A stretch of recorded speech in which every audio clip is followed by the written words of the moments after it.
Good evening. ഞാൻ Donna. Kodanchery media. സന്ധ്യാവാർത്തയിലേക്ക് സ്വാഗതം. പുതിയ എംഎൽഎമാർക്ക് സമ്മാനമായി നീല ട്രോളി ബാഗ്. സ്പീക്കർ ട്രോളിയതാരെ? തിരുവനന്തപുരം എംഎൽഎമാരായി സത്യപ്രതിജ്ഞ ചെയ്ത രാഹുല മാങ്കൂട്ടത്തിലിനും യു ആര് പ്രദീപിനും സ്പീക്കർ എൻ ഷംസീറിന്റെ സമ്മാനം നീല ട്രോളി ബാഗ്. പാലക്കാട്ട് ഉപതിരഞ്ഞെടുപ്പിനിടെ കോൺഗ്രസ് നീല ട്രോളി ബാഗില് കള്ളപ്പണം കൊണ്ടുവന്നെന്നു സിപിഎം ആരോപിച്ചിരുന്നു. ഈ വിവാദത്തില് സിപിഎമ്മിൽ നിന്ന് ഏറ്റവും കൂടുതൽ വിമർശനം നേരിടേണ്ടിവന്ന രാഹുലിന് ഉൾപ്പെടെ നീല ട്രോളി ബാഗ് സ്പീക്കർ സമ്മാനമായി നൽകിയത് ചർച്ചയായി. ഭരണഘടന, നിയമസഭാ ചട്ടങ്ങൾ എന്നിവ സംബന്ധിച്ച പുസ്തകങ്ങൾ ഉൾപ്പെടെയുള്ളവയാണ് ബാഗിലുള്ളത്.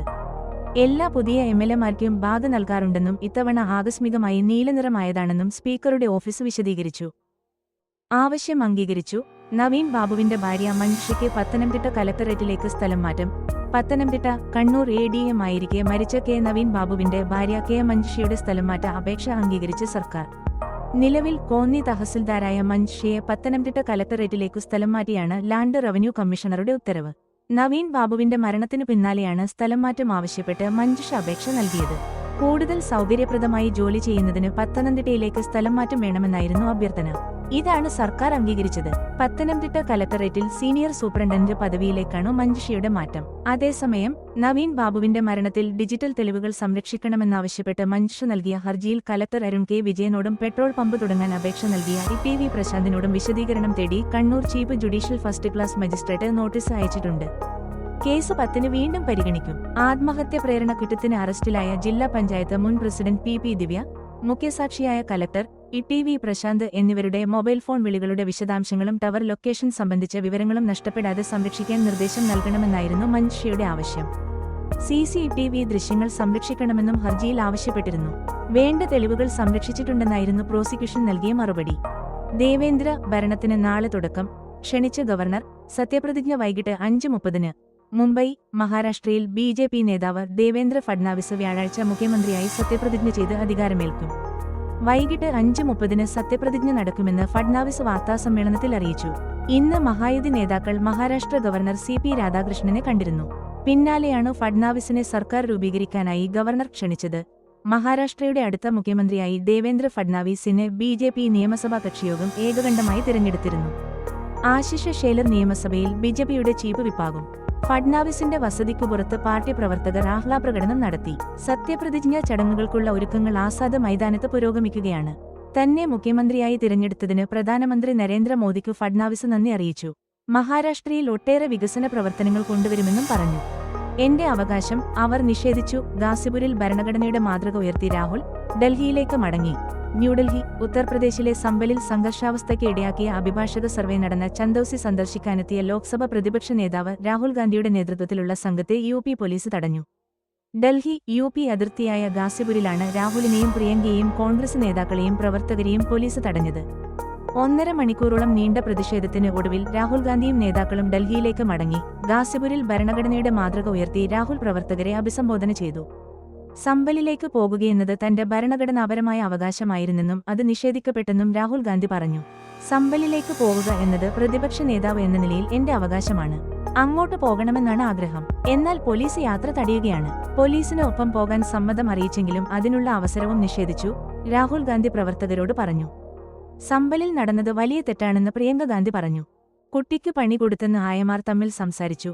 ശിശുക്ഷേമ സമിതിയിലെ ക്രൂരതയുടെ കൂടുതൽ വിവരങ്ങൾ പുറത്ത്. തിരുവനന്തപുരം. ശിശുക്ഷേമ സമിതിയിൽ 2.5 വയസ്സുകാരിക്ക് നേരിട്ട ക്രൂരത ആയമാർ മറച്ചുവെച്ചത് ഒരാഴ്ചയോളം. കുട്ടിക്ക് പണി കൊടുത്തു എന്ന് ആയമാർ തമ്മിൽ സംസാരിച്ചു.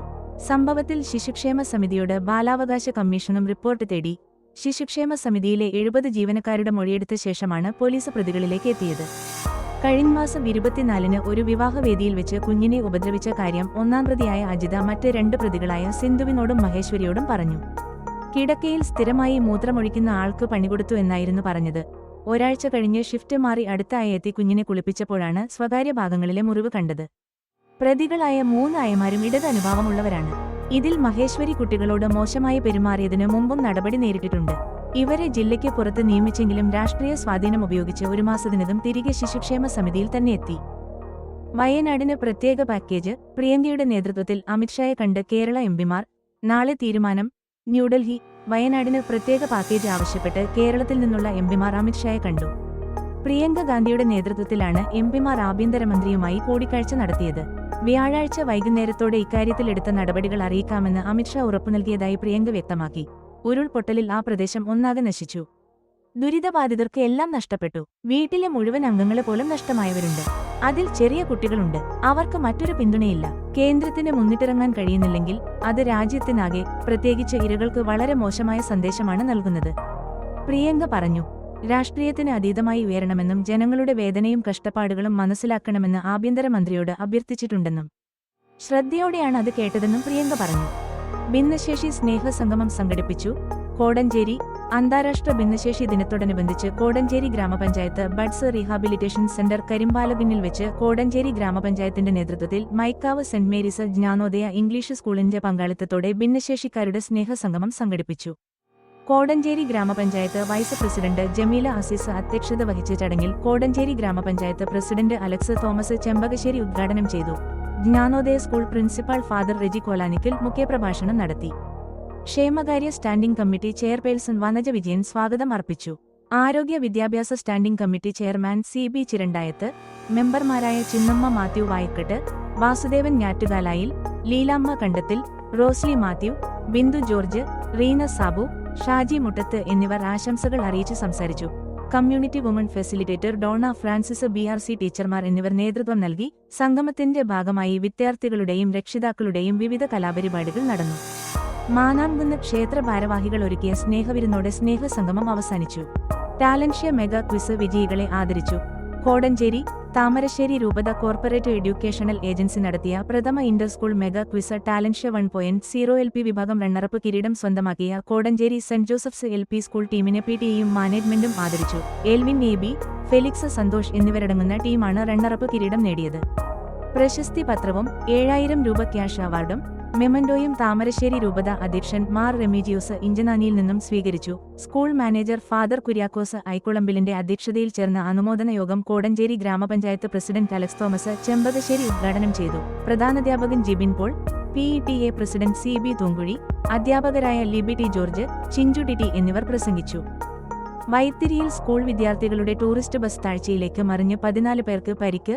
കൽപ്പറ്റ വയനാട് വൈത്തിരിയിൽ ടൂറിസ്റ്റ് ബസ് താഴ്ചയിലേക്ക് മറിഞ്ഞുണ്ടായ അപകടത്തിൽ 14 പേർക്ക് പരുക്ക്. പുലർച്ചെ 3:30യോടെയാണ് ബസ് അപകടത്തിൽപ്പെട്ടത്. നിയന്ത്രണം വിട്ട് ബസ് താഴ്ചയിലേക്ക് മറിയുകയായിരുന്നു. കർണാടകയിലെ കുശാൽ നഗറിൽ നിന്നുള്ള ബസ്സാണ് അപകടത്തിൽപ്പെട്ടത്. പരിക്കേറ്റവരെ വൈത്തിരി താലൂക്ക് ആശുപത്രിയിൽ പ്രവേശിപ്പിച്ചിരിക്കുകയാണ്. ആരുടെ പരുക്കും ഗുരുതരമല്ലെന്ന് ആശുപത്രി അധികൃതർ അറിയിച്ചിട്ടുണ്ട്. കുശാൽ നഗറിൽ നിന്ന് ഗുരുവായൂരിലേക്ക് പോയിരുന്ന സ്കൂൾ വിദ്യാർത്ഥികൾ ഉൾപ്പെടെയുള്ളവരാണ് അപകടത്തിൽപ്പെട്ടത്. 12 കുട്ടികൾക്കും ഡ്രൈവർക്കും ജീവനക്കാരിൽ ഒരാൾക്കുമാണ് പരിക്കേറ്റത്. കുട്ടികളുടെ പരിക്ക് സാരമുള്ളതല്ല. തെരുവ് നായ ശല്യം. നഗരത്തിൽ കൂടുതൽ ABC കേന്ദ്രങ്ങൾ. കോഴിക്കോട് കാൽനടയാത്രക്കാരോ ഇരുചക്രവാഹന യാത്രികരോ എന്ന വ്യത്യാസമില്ലാതെ രാത്രി നഗരത്തിലെത്തുന്നവരുടെ പേടി സ്വപ്നമായി തെരുവ് നായ്ക്കൾ മാറിയിട്ട് നാളേറെയായി. രാപ്പകൽ വ്യത്യാസമില്ലാതെ നായ്ക്കളുടെ വിഹാര കേന്ദ്രമായി മാറിയിരിക്കുകയാണ് മാനാഞ്ചിറയും ബീച്ചും റെയിൽവേ സ്റ്റേഷനും കോഴിക്കോട് മൊഫ്യൂസിൽ ബസ് സ്റ്റാൻഡുമെല്ലാം. തെരുവുനായ ശല്യം നഗരത്തിൽ രൂക്ഷമായി തുടരുമ്പോഴും നായ്ക്കളുടെ വന്ധ്യംകരണ കേന്ദ്രങ്ങളില്ലെന്നതാണ് വലിയ പ്രതിസന്ധി.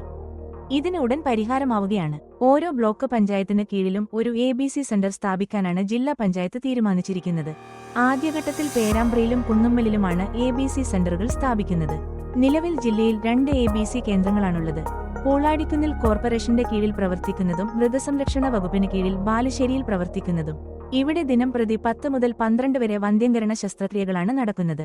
ശസ്ത്രക്രിയ പൂർത്തിയാക്കി 4 മുതൽ 5 ദിവസത്തിനുള്ളിൽ നായയെ പിടിച്ച സ്ഥലത്തിന്റെ 6 കിലോമീറ്റർ ചുറ്റളവിൽ അതിനെ തിരിച്ചു കൊണ്ടുവിടുകയാണ് പതിവ്. നിലവിൽ പേരാമ്പ്ര പഞ്ചായത്തിൽ ഒരു ABC സെന്ററിന്റെ പണി പുരോഗമിക്കുന്നുണ്ട്. കുന്നുമ്മൽ ബ്ലോക്ക് പഞ്ചായത്തിലെ കായക്കൊടിയിലും ABC സെന്ററിനായി സ്ഥലം കണ്ടെത്തിയിട്ടുണ്ട്. 1 വർഷത്തിനുള്ളിൽ ഇവ പൂർണ്ണ സജ്ജമാവും. ദിനംപ്രതി 15 നാക്കളെ വരെ വന്ധ്യംകരിക്കാനുള്ള സംവിധാനമാണ് ഇവിടെ ഒരുങ്ങുന്നത്. പോലീസ് സ്റ്റേഷനുകളിലെ അനാഥ വാഹനങ്ങൾ ലേലത്തിന്. കോഴിക്കോട് സിറ്റിയിലെ വിവിധ പോലീസ് സ്റ്റേഷനുകളിൽ വർഷങ്ങളായി അനാഥമായി കിടക്കുന്ന വാഹനങ്ങൾ ലേലം ചെയ്തു വിൽപ്പന നടത്തുന്നു. ഈ മാസം 6-നാണ് ലേലം. ലേലവുമായി ബന്ധപ്പെട്ട് സർക്കാർ ഉത്തരവ് പുറത്തിറങ്ങി. സിറ്റിയിലെ വിവിധ പോലീസ് സ്റ്റേഷനുകളിൽ തൊണ്ടിമുതലായി കെട്ടിക്കിടക്കുന്നത് 500ഓളം വാഹനങ്ങളാണ്. നിലവിൽ ഈ വാഹനങ്ങൾക്കൊന്നും അവകാശികളില്ല. അന്വേഷണമോ വിചാരണയോ കോടതിയുടെ പ്രത്യേക പരിഗണനയോ ഇല്ലാത്ത വാഹനങ്ങളാണിവ. സ്റ്റേഷനുകളിൽ സ്ഥലമില്ലാത്തതിനാൽ ഇവ സ്റ്റേഷൻ പരിസരത്തും റോഡരികിലും മറ്റുമായി സൂക്ഷിച്ചിരിക്കുകയായിരുന്നു. കാലപ്പഴക്കം മൂലം വാഹനങ്ങൾ പലതും തുരുമ്പെടുത്ത് നശിച്ചിട്ടുണ്ട്. കോടതി നടപടികൾ പൂർത്തിയാക്കിയ ശേഷം കിടക്കുന്ന വാഹന നഗരത്തിലെ വിവിധ പോലീസ് സ്റ്റേഷൻ പരിസരങ്ങളിൽ സ്റ്റേഷൻ ഹൌസ് ഓഫീസർമാരുടെ ഉത്തരവാദിത്വത്തിൽ സൂക്ഷിക്കുന്ന വാഹനങ്ങളാണ് ലേലത്തിൽ വിൽക്കാനൊരുങ്ങുന്നത്. ലേലം സംബന്ധിച്ചു ഉള്ള ഉത്തരവ് ആഭ്യന്തര വകുപ്പ് പുറത്തിറക്കിയിട്ടുണ്ട്. കേസുകളിൽപ്പെടുന്ന വാഹനങ്ങൾ സ്റ്റേഷൻ വളപ്പുകളിൽ അനന്തമായി സൂക്ഷിക്കേണ്ടതില്ലെന്ന സർക്കാർ നിർദ്ദേശം പാലിക്കാത്തതാണ് വാഹനം കൂടിക്കിടക്കുന്നതിന് കാരണമാകുന്നത്. ലേലത്തിനുള്ളവയിൽ ഏറെയും ഇരുചക്ര വാഹനങ്ങളാണ്. Ramanattukara, Beypore, Chemmangad, Chevayur, Elathur, Feroke, Kasaba, Kunnamangalam, Marad, Mavoor, medical college, Nadakkavu, Nallalam, Panniyankara, Pantheerankavu town, traffic, Vellayil, Beypore coastal police എന്നിവിടങ്ങളിലാണ് സ്റ്റേഷൻ പരിസരത്തും പുറത്തുമായി വാഹനങ്ങൾ കുന്നുകൂടിയുള്ളത്. ട്രാഫിക് പോലീസ് സ്റ്റേഷനിലാണ് ഏറ്റവും കൂടുതൽ വാഹനങ്ങളുള്ളത്, 90 എണ്ണം. ഇവയിൽ ഏറെയും ഇരുചക്ര വാഹനങ്ങളാണ്. കോടഞ്ചേരി കണ്ണോത്ത് കണ്ടത്തിൽകുടിയിൽ വർഗീസ് 100 അന്തരിച്ചു. സംസ്കാരം ഇന്ന് ഉച്ചകഴിഞ്ഞ് കണ്ണോത്ത് സെന്റ് മേരീസ് ദേവാലയത്തിൽ നടന്നു. മക്കൾ പരേതയായ ജെസ്സി, സജി, സെലിൻ, സെബാസ്റ്റ്യൻ. മരുമക്കൾ ചെറിയാൻ, ചന്ദ്രിക, ശ്യാംലാൽ, ബിന്ദു. വാർത്തകൾ കഴിഞ്ഞു. നമസ്കാരം. വാർത്തകളും പരസ്യങ്ങളും അറിയിക്കുവാൻ വേണ്ടി കോടഞ്ചേരി മീഡിയ അഡ്മിന്മാരെ ബന്ധപ്പെടാവുന്നതാണ്.